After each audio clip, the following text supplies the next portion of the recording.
जय हिंद बंधुरा welcome to our channel GS master class. और आज के আমরা নিয়ে এসেছি WBSSC group C and D. ঠিক আছে, তো মক টেস্ট নাম্বার 26।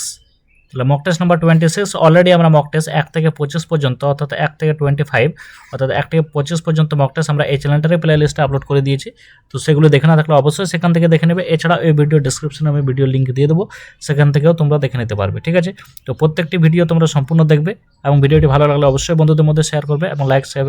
আর হ্যাঁ, সাবস্ক্রাইব করে না থাকলে এখনই সাবস্ক্রাইব করে নাও পরবর্তী ভিডিওর জন্য। ঠিক আছে, তো চলো কোর্স শুরু করি। আজকে যেটা হচ্ছে মক টেস্ট নাম্বার 26 অর্থাৎ 26। ঠিক আছে, তো প্রথমেই চলে আসি আমরা সেকশন 1। তাহলে এখানে সেকশন 1-এ থাকছে আমাদের কি ইংলিশ থাকছে টোটাল 10টি প্রশ্ন। যে নতুন যেটা আছে গ্রুপ সি এন্ড ডি এর আপডেটেড সিলেবাস যেটা আছে অর্থাৎ সিলেবাসের যে প্যাটার্ন সেই প্যাটার্ন অনুসারে। তো শুরু করি প্রথম প্রশ্ন। তো আজকে যেটা প্রথম প্রশ্ন আছে ফিল ইন দ্য ব্ল্যাঙ্কস। ঠিক আছে, তাহলে এটা প্রিপোজিশনের উপর বেস করে দেওয়া আছে। ফিল ইন দ্য ব্ল্যাঙ্কস বলছে his comments did not have any bearing dash the main subject. ঠিক আছে, তাহলে চারটে অপশন দেওয়া আছে। His comments did not have any bearing dash the main subject. চারটে অপশন দেওয়া আছে উইথ, অন, ইন আর অপশন 2। তাহলে সঠিক উত্তর কী হবে? তাহলে চারটে অপশনের মধ্যে যেটা সঠিক উত্তর হবে সেটা কী হবে? অন। ঠিক আছে, কারণ কি এই যে বিয়ারিং যেটা আছে না, এই বিয়ারিং একটা রিলেভেন্স বা রিলেশনশিপ বোঝাচ্ছে, যেখানে আমরা অলওয়েজ বুঝি যে এর পরে অলওয়েজ হচ্ছে প্রিপোজিশন অন হয়। ঠিক আছে, অর্থাৎ এটা হচ্ছে ফিক্সড প্রিপোজিশন। এটা হচ্ছে কি ফিক্সড প্রিপোজিশন, বিয়ারিং এর পরে ফিক্সড প্রিপোজিশন। আচ্ছা, এক্ষেত্রে বলে রাখি যে তোমরা প্রত্যেকটা অ্যান্সার নিজেরা করার চেষ্টা করবে। ঠিক আছে, এবং তোমাদের যে স্কোর কত হচ্ছে সেটা তোমরা অবশ্যই কমেন্টে জানাবে। তোমাদের স্কোর কত হচ্ছে অবশ্যই কমেন্টে জানাবে। ঠিক আছে, তো বিয়ারিং এর পরে যেটা হবে সেটা হবে কি অন। বুঝতে পারলাম? কারণ কি এটা বিয়ারিং এর পরে যেটা রিলেশনশিপ বোঝাচ্ছে বা রিলেভেন্স বোঝাচ্ছে, সেক্ষেত্রে তার পরিবর্তে বিয়ারের পরে অলওয়েজ অন বসে, অর্থাৎ এটা ফিক্সড প্রিপোজিশন। এরপরে আসছি 2 নম্বর প্রশ্ন।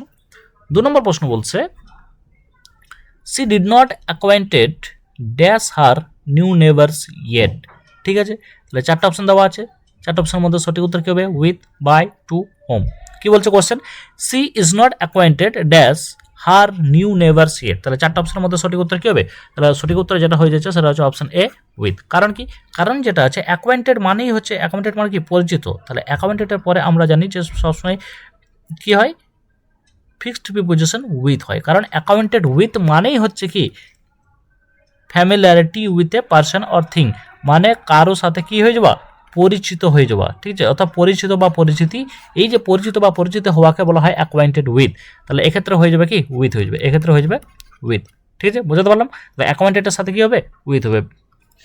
3 নম্বর প্রশ্ন দিকে আসছি। 3 নম্বর প্রশ্ন বলছে চুজ দ্য সিনোনিম অফ। তাহলে সিনোনিম বলেছে উবিকুইটস। ঠিক আছে, তাহলে এই যে সিনোনিম যেটাকে আমরা বলছি সমার্থক শব্দ, তাহলে এই সমার্থক শব্দ জানার আগে সবথেকে প্রথম যেটা আমাদের জানতে হবে যে কোয়েশ্চেনের মিনিং কী আছে। তাহলে উবিকুইটস যেটা আছে, এই উবিকুইটসের মিনিং কি? তাহলে উবিকুইটসের মানেই হচ্ছে সর্বত্র বিরাজমান। কি সর্বত্র? তোমরা পারলে লিখে নেবে এগুলা। ঠিক আছে, সর্বত্র বিরাজমান, সর্বত্র বিরাজমান বা বিদ্যমানও বলা যায়, বা বিদ্যমান। ঠিক আছে, তাহলে সর্বত্র বিরাজমান বা বিদ্যমান। তাহলে এটার মিনিং কি? উবিকুইটস। ঠিক আছে, চারটা অপশনের মধ্যে সঠিক উত্তর আমরা দেখে নেবো। তাহলে এখানে যেটা দেওয়া আছে রেয়ার। তাহলে এই যে রেয়ার দেওয়া আছে না, তাহলে রেয়ার মানে আমরা কি জানি? রেয়ার মানে হচ্ছে বিরল। রেয়ার মানে বিরল। আর ইউনিভার্সাল যেটা আছে, ইউনিভার্সাল মানে হচ্ছে সর্বজনীন বা সর্বব্যাপী। সর্বজনীন বা সর্বব্যাপী। ঠিক আছে, আচ্ছা ব্যাপী, স্পেলিংটা একটু দেখে নেবে। সর্বজনীন বা সর্বব্যাপী। আর হিডেন মানে আমরা জানি কি লুকানো। আর লিমিটেড মানে হচ্ছে সীমাবদ্ধ। তাহলে এক্ষেত্রে যেটা সঠিক উত্তর হচ্ছে সেটা কি হবে? সেটা হয়ে যাবে ইউনিভার্সাল। কারণ কি আমাদের সিনোনিম জিজ্ঞাসা করেছে। তাহলে এক্ষেত্রে উবিকুইটস মানে হচ্ছে সর্বত্র বিরাজমান বা বিদ্যমান, সেক্ষেত্রে ইউনিভার্সাল মানে হচ্ছে সর্বজনীন বা সর্বব্যাপী বা সব জায়গায় যেটা পাওয়া যায় সেটাকে ইউনিভার্সাল বলছে। তাহলে option B is the correct answer. ঠিক আছে, এরপরে আসছি। হ্যাঁ, ঠিক আছে, 4 নম্বরে আছে আবার এসছে সিনোনিম অর্থাৎ সমার্থক শব্দ। এখানে বলেছে মিটিগেট। তাহলে এই যে মিটিগেটের যেটা দেওয়া আছে না, মিটিগেটের আগে মিনিংটা জানতে হবে। তাহলে আমরা চলো দেখি মিটিগেটের মিনিং কি। তাহলে মিটিগেটের মানে হচ্ছে উপশম করা। ঠিক আছে, বা কোনো কিছু খুব বেশি হয়ে গেছে সেটাকে কমানো বলা যেতে পারে। উপশম বা কমানো, উপশম বা কমানো। ঠিক আছে, কোনো কিছু যেটা তীব্র হয়ে গেছে সেই তীব্রকে হালকা করা, ঠিক আছে, কমানো বা উপশম করা, সেটাকে আমরা বলা হয় কি, সেটারই মিনিং হচ্ছে মিটিগেটের মানে। ঠিক আছে, অর্থাৎ মিনিং। ঠিক আছে, তাহলে চারটা অপশনের মধ্যে সঠিক উত্তর কী হবে? তাহলে প্রথমে আমরা দেখে নেবো চারটা অপশনের মিনিং কী কী। ইন্টেন্সিফাই মানে হচ্ছে তীব্র করা। ঠিক আছে, মনে রাখবে ইন্টেন্সিফাই মানে হচ্ছে কী করা?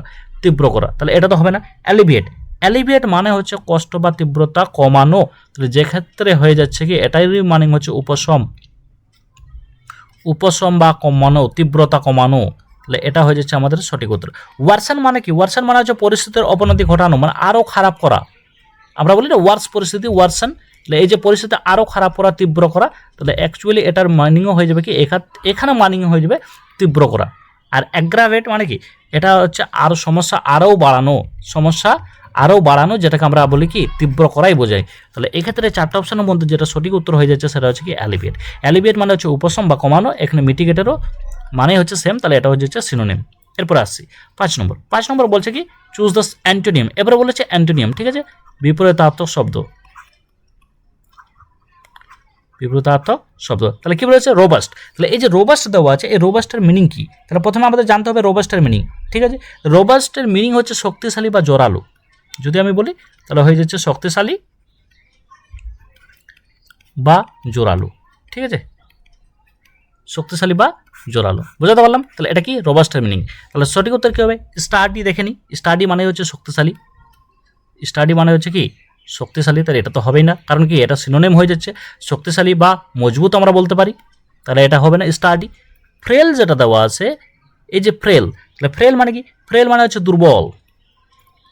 ফ্রেল মানে কি? দুর্বল বা ভঙ্গুর বলা যেতে পারে, দুর্বল বা ভঙ্গুর যেতে পারে। আচ্ছা, পাওয়ারফুল মানেও তো শক্তিশালী, আর এনার্জেটিক মানে হচ্ছে কি শক্তিশালী বা ক্ষমতাশালী, ঠিক আছে। এনার্জেটিক মানে হচ্ছে কি ক্ষমতাশালী বা শক্তিশালী আমরা বলতে পারি, ঠিক আছে। তাহলে এই ক্ষেত্রে যেটা সঠিক উত্তর হয়ে যাচ্ছে সেটা কি? তাহলে চারটা অপশনের মধ্যে সেটা হচ্ছে ফ্রেল, ঠিক আছে। কারণ কি ফ্রেল মানে কি দেখলাম? ফ্রেল মানে হয়ে যাচ্ছে দুর্বল বা ভঙ্গুর। তাহলে অ্যান্টোনিয়াম অফ রোবাস্ট কি হবে? ফ্রেল। রোবাস্ট মানে শক্তিশালী, তাহলে ফ্রেল মানে দুর্বল। এরপরে আসছি 6 নম্বরে কি বলছে? চুজ দ্য অ্যান্টোনিয়াম বলেছে। আবার অ্যান্টোনিয়াম এসে ফিউটাইল।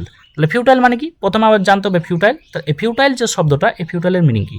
তাহলে ফিউটাইলের মানেই হচ্ছে নিরর্থক বা ব্যর্থ, নিরর্থক।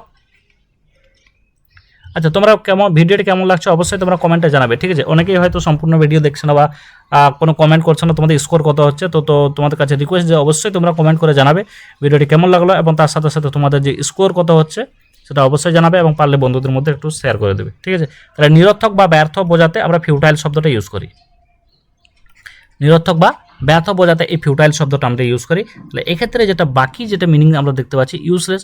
ইউজলেস মানেও আমরা জানি কি নিরর্থক বা ব্যর্থ, তাহলে তো এটা এই অ্যান্টোনিয়াম হচ্ছে না। ফ্রুটলেস, এই ফ্রুটলেস মানেও যেটা হচ্ছে ফলহীন। তাহলে ফলহীন মানে কি? যেটা কোনো রেজাল্ট নেই, তার মানে হচ্ছে কি নিরর্থক বা ব্যর্থ। তাহলে ইফেক্ট। আর ভেন মানে কি? ভেন মানে হচ্ছে ভেস্তে যাওয়া। ভেন মানে কি? বৃথা বা ভেস্তে যাওয়া, তাহলে এটাও হবে না, ভেস্তে যাওয়া। তাহলে সঠিক উত্তর কী আসবে? ইফেক্টিভ। তাহলে ইফেক্টিভ মানে কি? কার্যকর, যেটা রেজাল্ট দেয়, যেটা ফল দেয়, যেটা কার্যকর আমরা বলতে পারি, ঠিক আছে। ইফেক্টিভ মানে হচ্ছে কি কার্যকর। তাহলে সঠিক উত্তর হয়ে যাচ্ছে অপশান সি, অপশান সি, বুঝাতে পারলাম। এরপরে আসছি 7 নম্বরে বলছে identify the correct plural form of nucleus. তাহলে বলছে নিউক্লিয়াসের যে প্লুরাল ফর্ম সেটা জানতে চাইছে, ঠিক আছে। Identify the correct plural form of nucleus. তাহলে সঠিক উত্তর কী হবে? সঠিক উত্তর যেটা হয়ে যাচ্ছে সেটা হচ্ছে কি অপশান বি, নিউক্লিই, ঠিক আছে।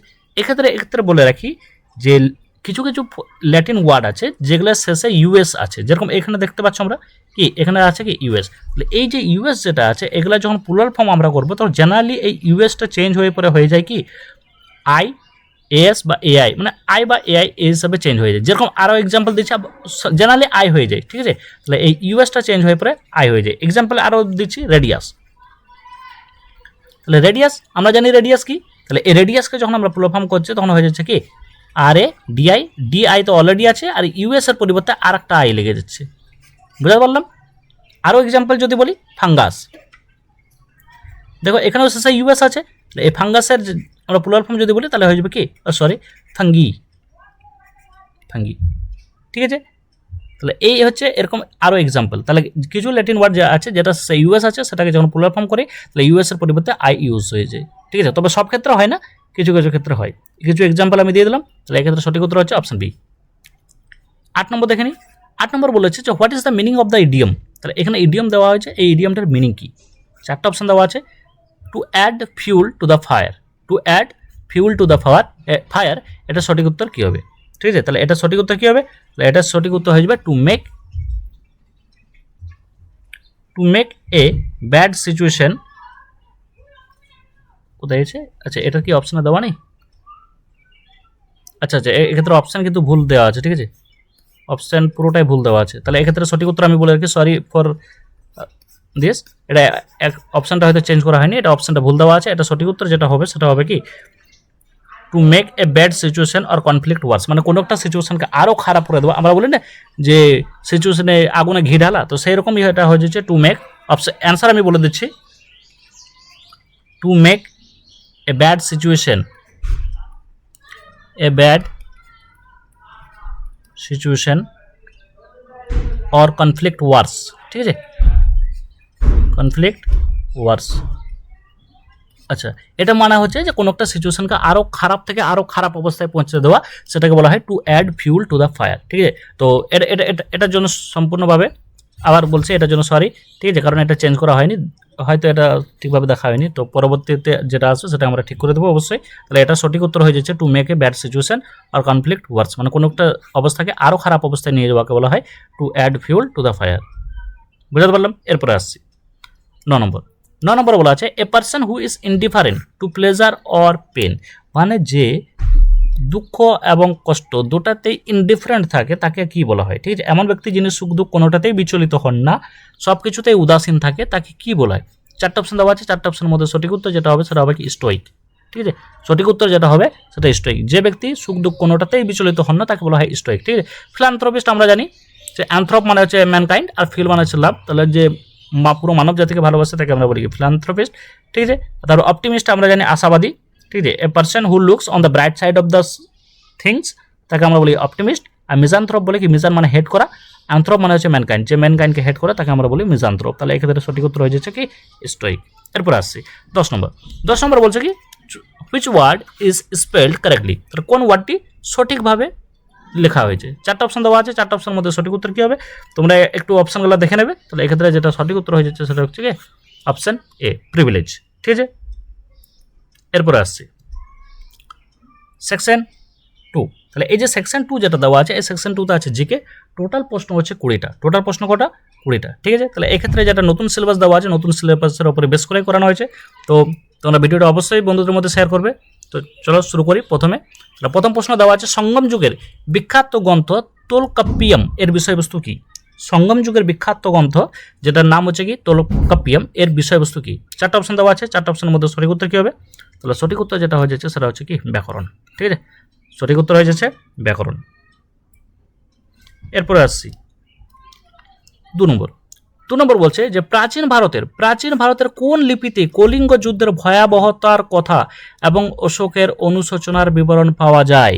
তাহলে আমরা জানি যে কলিঙ্গ যুদ্ধের পরে সম্রাট অশোক, ঠিক আছে, সম্রাট অশোক যে অনুশোচনার কথা, অর্থাৎ ধীরে ধীরে বৌদ্ধ ধর্মে যে গ্রহণ করেছিলেন, তাহলে এই যে ভয়াবহতার কথা এবং অশোকের অনুশোচনা, সম্রাট অশোকের অনুশোচনার কথার বিবরণ পাওয়া যায় কোন শিলালিপিতে? তো 4টা অপশন দেওয়া আছে, 4টা অপশনের মধ্যে যেটা সঠিক উত্তর হয়ে যাবে সেটা হবে কি, প্রধান শিলালিপি 13, অর্থাৎ 13, ঠিক আছে।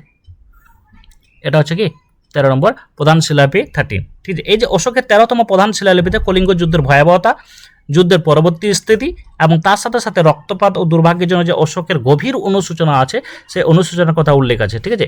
এই শিলালিপি অশোকের মনের পরিবর্তন এবং বৌদ্ধ ধর্ম গ্রহণের ইঙ্গিত দেয়। একটু আগে যেটা বললাম যে এই শিলালিপিতে অশোকের যে বৌদ্ধের মানে মনের পরিবর্তন হচ্ছে এবং তার সাথে সাথে সম্রাট অশোক বৌদ্ধ ধর্ম গ্রহণ করছেন, তার ইঙ্গিত এই প্রধান শিলালিপি থেকে পাওয়া যায়, ঠিক আছে। তো শিলালিপি এটা হচ্ছে 13। এরপর আসছি 3 নম্বর। 3 নম্বর বলছে যে মগধের কোন শাসক শ্রেণিক, বারবার পরীক্ষা আসা, শ্রেণিক নামে পরিচিত ছিলেন? মগধের কোন শাসক শ্রেণিক নামে পরিচিত ছিলেন? 4টা অপশন দেওয়া আছে, 4টা অপশনের মধ্যে সঠিক উত্তর কী হবে? তাহলে সঠিক উত্তর হয়ে যাচ্ছে কি, বিম্বিসার। বিম্বিসার শ্রেণিক নামে পরিচিত ছিলেন, ঠিক আছে। শ্রেণিক নামে পরিচিত ছিলেন কে? বিম্বিসার। তাহলে জৈন গ্রন্থের সময় বিম্বিসারকে শ্রেণিক বলা হয়েছে, কারণ কি, এখানে বলা হয়েছে যে তিনি মগধ সাম্রাজ্যের অন্যতম শক্তিশালী শাসক ছিলেন ও বুদ্ধের সমসাময়িক ছিলেন। আচ্ছা, অজাতশত্রু হচ্ছে কে? একটু বলে রাখি বাকি অপশন। অজাতশত্রু হচ্ছে বিম্বিসারের পুত্র, তিনি, তার বিখ্যাত উপাধি ছিল কুনিক। তাহলে অজাতশত্রুর বিখ্যাত উপাধি কী ছিল? কুনিক, ঠিক আছে। আচ্ছা, মহাপদনন্দ যে ছিলেন ইনি নন্দবংশের প্রতিষ্ঠাতা, মহাপদনন্দ, ঠিক আছে। এবার তার উপাধি ছিল কি? একছত্র। তার উপাধির নাম কি? একছত্র, ঠিক আছে। এরপরে আসছি শিশুনাগ দেওয়া আছে, ইনি হচ্ছিলেন কি? শিশুনাগ বংশের প্রতিষ্ঠাতা। শিশুনাগ বংশের প্রতিষ্ঠাতা হচ্ছে কি শিশুনাগ। ঠিক আছে, তাহলে এখানে সঠিক উত্তর হয়েছে বিম্বিসার। 4 নম্বর বলছে ফতেপুর সিক্রি শহরটি কে নির্মাণ করেছিলেন। 4 নম্বরে বলা আছে ফতেপুর সিক্রি শহরটি কে নির্মাণ করেছিলেন। তাহলে 4টা অপশনের মধ্যে সঠিক উত্তর কি হবে? তাহলে 4টা অপশনের মধ্যে যেটা সঠিক উত্তর হয়ে যাচ্ছে সেটা হচ্ছে কি অপশন সি আকবর। অপশন সি আকবর। এখানে বলা আছে মুঘল সম্রাট আকবর 1571 থেকে 85 সালের মধ্যে ফতেপুর শহরটি নির্মাণ করেন এবং এটিকে তার রাজধানী হিসাবেও ব্যবহার করার পরিকল্পনা করেছিলেন, কিন্তু যদিও কিসের অভাবের জন্য? জলের অভাবের জন্য। মনে রাখবে এটা, ঠিক আছে, জলের অভাবের জন্য রাজধানী স্থানান্তর করতে আবার বাধ্য হয় কোথায়? দিল্লিতে। ঠিক আছে, এরপরে আসছি 5 নম্বর। 5 নম্বর বলা হচ্ছে কোন মহান বিপ্লবী চট্টগ্রাম অস্ত্রাগার লুণ্ঠন এর মূল পরিকল্পনাকারী ছিলেন? কোন মহান বিপ্লবী চট্টগ্রাম অস্ত্রাগার লুণ্ঠন এর পরিকল্পনার মূল পরিকল্পনা ছিলেন? তাহলে সঠিক উত্তর হয়ে যাবে কি মাস্টারদা সূর্য সেন। অপশন সি মাস্টারদা সূর্য সেন। ঠিক আছে, মাস্টারদা সূর্য সেন। সালটা যদি বলে তাহলে সেটা হয়ে যাবে 1930। 1930 সালে চট্টগ্রাম অস্ত্রাগার লুণ্ঠনের পরিকল্পনাকারী ছিলেন মহান বিপ্লবী মাস্টারদা সূর্য সেন।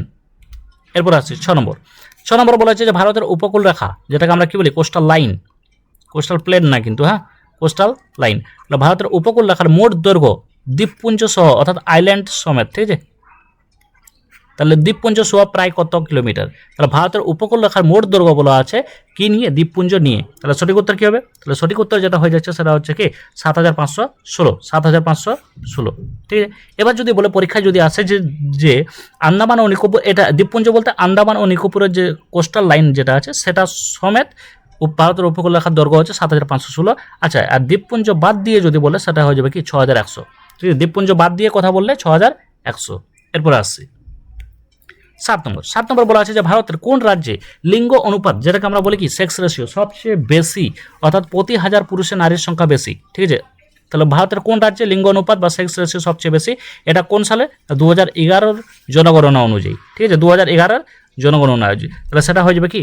সেটা হয়ে যাবে কেরালা। সেটা হয়ে যাবে কেরালা। কারণ কি এখানে যেটা হচ্ছে যে প্রতি 1000-এ মহিলার সংখ্যা হচ্ছে 1084। তাহলে কতজন বেশি? 84 জন বেশি। ঠিক আছে, এরপরে আসছি 8 নম্বর। 8 নম্বরে বলা আছে যে পশ্চিমবঙ্গের কোথায় টিলা ভূমিরূপ দেখা যায়? পশ্চিমবঙ্গের কোথায় টিলা ভূমিরূপ দেখা যায়? 4টা অপশন দেওয়া আছে, 4টা অপশনের মধ্যে সঠিক উত্তর কী হবে? তাহলে একটু বলে রাখি, টিলা হলো স্থানীয়ভাবে পশ্চিমবঙ্গের মালভূমি অঞ্চলে দেখা ছোট ছোট বিচ্ছিন্ন পাহাড় বা টিলা জাতীয় ভূমিরূপ, অর্থাৎ ছোট ছোট যে ঢিপি আকারের যে পাহাড় আছে সেগুলোকেই বলা হয় টিলা। তাহলে এটা কোথায় দেখা যায়? না পশ্চিমবঙ্গের মালভূমি অঞ্চলে দেখা যায়। ঠিক আছে, পশ্চিমবঙ্গের মালভূমি অঞ্চলে স্থানীয়ভাবে ছোট ছোট যে বিচ্ছিন্ন পাহাড় বা ভূমিরূপ দেখা যায় সেটাকে টিলা বলা হয়। এটা কোথায় দেখতে পাওয়া যায়? পশ্চিমবঙ্গের মালভূমি অঞ্চলে। 9 নম্বর প্রশ্ন। 9 নম্বর প্রশ্ন বলছে যে পশ্চিমবঙ্গের কোথায় উষ্ণ প্রস্রবণ, যেটাকে আমরা কি বলি হট স্প্রিং, দেখা যায়? পশ্চিমবঙ্গের কোথায় উষ্ণ প্রস্রবণ বা হট স্প্রিং দেখা যায়? 4টা অপশন দেওয়া আছে, 4টা অপশনের মধ্যে সঠিক উত্তর কী হবে? তাহলে সঠিক উত্তর যেটা হয়ে যাচ্ছে সেটা হচ্ছে কি বক্রেশ্বর। ঠিক আছে, সঠিক উত্তর হয়ে যাচ্ছে বক্রেশ্বর। আচ্ছা, বক্রেশ্বর কোথায় অবস্থিত? বক্রেশ্বর অবস্থিত বীরভূম জেলায়।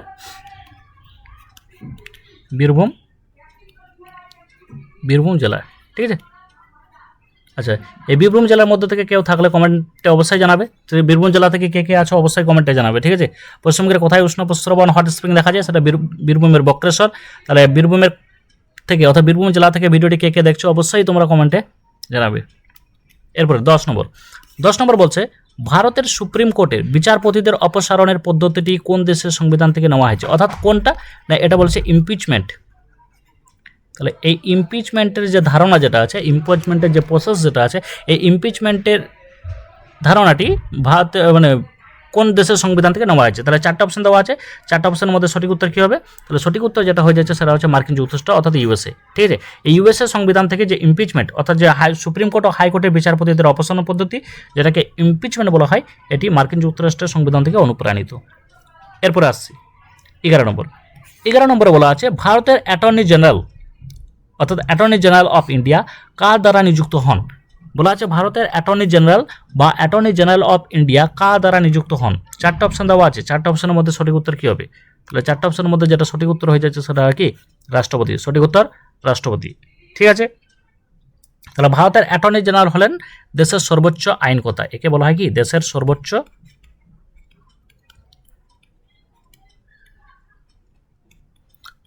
আইনকর্তা।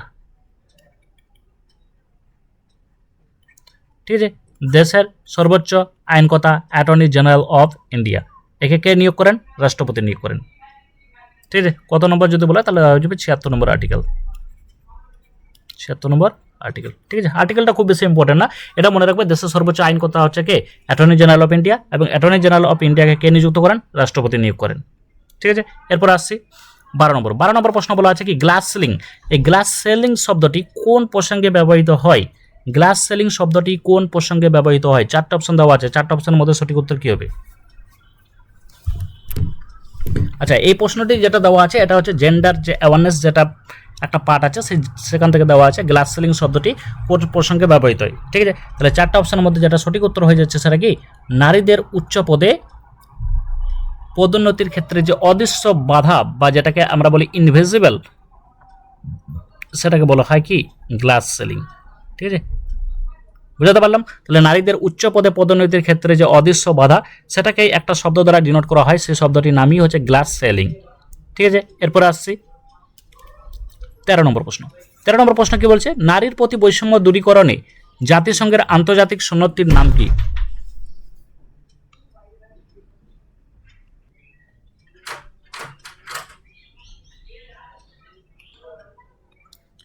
ঠিক আছে, তাহলে এখানে নারীর প্রতি বৈষম্য দূরীকরণ জাতিসংঘের যে আন্তর্জাতিক সংস্থা আছে, আন্তর্জাতিক সনদটির নাম কি? সংস্থা না, তাহলে এই যে সনদটি যেটা আছে সেটা হচ্ছে কি এই যে হচ্ছে সিডিউ। ঠিক আছে, CEDAW, যেটার মানে কি যেটার পুরো নাম হচ্ছে কি convention on the elimination of all forms of discrimination against women. অর্থাৎ এটা যেটা হচ্ছে নারীদের ক্ষেত্রে যে বৈষম্য আছে, সব ধরনের বৈষম্য এটাকে বিলোপ করার জন্য এটা সনদ, একটি সনদ। ঠিক আছে, convention of on the elimination of all forms of discrimination against women, এটা হচ্ছে এর ফুল ফর্ম। এরপর আসছি 14 নম্বর বলা আছে কি ডাবল ফল্ট। 14 নম্বর বলা আছে যে ডাবল ফল্ট বা এই শব্দটি কোন খেলায় ব্যবহৃত হয়? তাহলে 4টা অপশন দেওয়া আছে, 4টা অপশনের মধ্যে সঠিক উত্তর কি হবে? তাহলে এটা হচ্ছে লন টেনিস বা ব্যাডমিন্টন। তাহলে এক্ষেত্রে তো ব্যাডমিন্টন অপশন নেই, তাহলে এক্ষেত্রে হয়ে যাবে কি লন টেনিস। ঠিক আছে, তাহলে এই লন টেনিস বা ব্যাডমিন্টনে একজন খেলোয়াড় যখন সার্ভিস করার সময় পরপর দুবার ভুল করেন তাহলে সেটাকে ফাউল হিসাবে ধরা হয় এবং এটাকে বলা হয় কি ডাবল ফাউল্ট। ঠিক আছে, এটাকে বলা হয় কি ডাবল ফল্ট। ঠিক আছে, তাহলে এটা কি লন টেনিসে। এরপরে আসছি 15 নম্বর বলা হচ্ছে চুক্কার। চুক্কার শব্দটি কোন খেলার একটি পরিভাষা? চুক্কার শব্দটি কোন খেলার একটি পরিভাষা? ঠিক আছে, তাহলে এটা সঠিক উত্তর কি হবে? চুক্কার খেলাটি কোন খেলার একটি পরিভাষা? তাহলে এটা যেটা সঠিক উত্তর হয়ে যাচ্ছে কি অপশন সি বা গ, সেটা হচ্ছে পোলো। ঠিক আছে, পোলো খেলার সময়কালকে, পোলো খেলার যে খেলার সময়কালকে চুক্কর বা পিরিয়ড বলা হয়। ঠিক আছে, সাধারণত একটি ম্যাচে 4টে থেকে 6টি চুক্কর থাকে। ঠিক আছে, তাহলে খেলার যে সময়কাল বা পিরিয়ড সেটাকে বলা হয় চুক্কর। কোন খেলার সাথে সম্পর্কিত? সেটা হচ্ছে কি পোলো খেলার সাথে সম্পর্কিত। এরপর আসছি 16 নম্বরে বলা আছে যে সবুজ অর্থনীতি বা গ্রিন ইকোনমি বলতে কি বোঝায়? সবুজ অর্থনীতি বা গ্রিন ইকোনমি বলতে কি বোঝায়? তাহলে 4টা অপশন দেওয়া আছে, 4টা অপশনের মধ্যে সঠিক উত্তর কি হবে? তাহলে এটা যেটা হয়ে যাচ্ছে সেটা হচ্ছে কি এমন একটি অর্থনীতি, অপশন বি, এমন একটি অর্থনীতি বা পরিবেশগত ঝুঁকি বা বাস্তুতান্ত্রিক ঘাটতি কমায় এবং একই সাথে টেকসই উন্নয়ন। টেকসই উন্নয়ন বলতে কি বোঝায়? এই যে টেকসই উন্নয়ন আছে, এই টেকসই উন্নয়ন অর্থাৎ সাস্টেনেবল ডেভেলপমেন্ট। ঠিক আছে, সাস্টেনেবল ডেভেলপমেন্ট। ঠিক আছে, তার মানে হচ্ছে এমন একটি অর্থনীতি যা পরিবেশগত ঝুঁকি এবং তার সাথে সাথে মানে এনভায়রনমেন্টাল রিস্ক এবং তার সাথে বাস্তুতান্ত্রিক ঘাটতি কমায় এবং এরই সাথে সাস্টেনেবল ডেভেলপমেন্টকে নিশ্চিত করে, তাকে আমরা বলি কি গ্রিন ইকোনমি বা সবুজ অর্থনীতি। ঠিক আছে, এরপর আসছি 17 নম্বর প্রশ্ন।